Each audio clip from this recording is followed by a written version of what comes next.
New at 9, the coronavirus pandemic has resulted in a major surge in independent film projects being produced right here in Georgia.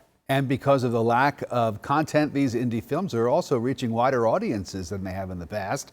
Astrid in the ATL talks with an independent filmmaker on smaller projects, getting their turn in the spotlight.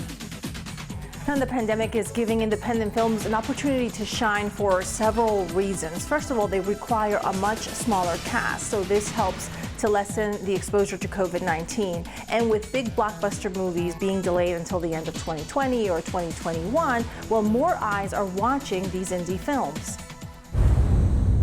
Imagine a soldier. Georgia is a major player in Hollywood. Film incentives helped lure hundreds of productions in recent years, such as Black Panther, Spider-Man, and Avengers. But the film and TV business has been shut down since COVID-19 hit in mid-March. That means no big budget movie competition. What happened to them?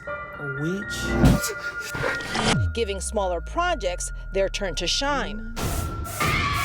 So you're going to see a lot of independent film companies really rise to this occasion. You're going to be freaking out. Such is the case for Atlanta resident and filmmaker Taylor Richard. Shooting independent films like his recently released horror flick has several advantages during the pandemic when safety is a grave concern. Because you're going to have less people on set. John Paul Freeman.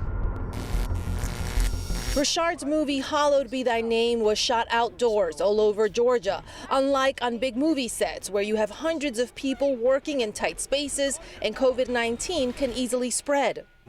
For some people, you're going to see a lot of different ways of creativity come out and getting films done. Are you sure you know where we're going? With a limited budget, independent films also rely on a smaller crew to get a project done. Because we're always doing it on a budget, so for us, this is nothing new. Audiences are also taking notice of these low-budget movies. It's natural for me to do horror film. I'm from Louisiana. I'm from the land of voodoo and magic and witches and werewolves. And so I grew up with that folklore. Are you Robert Freeman?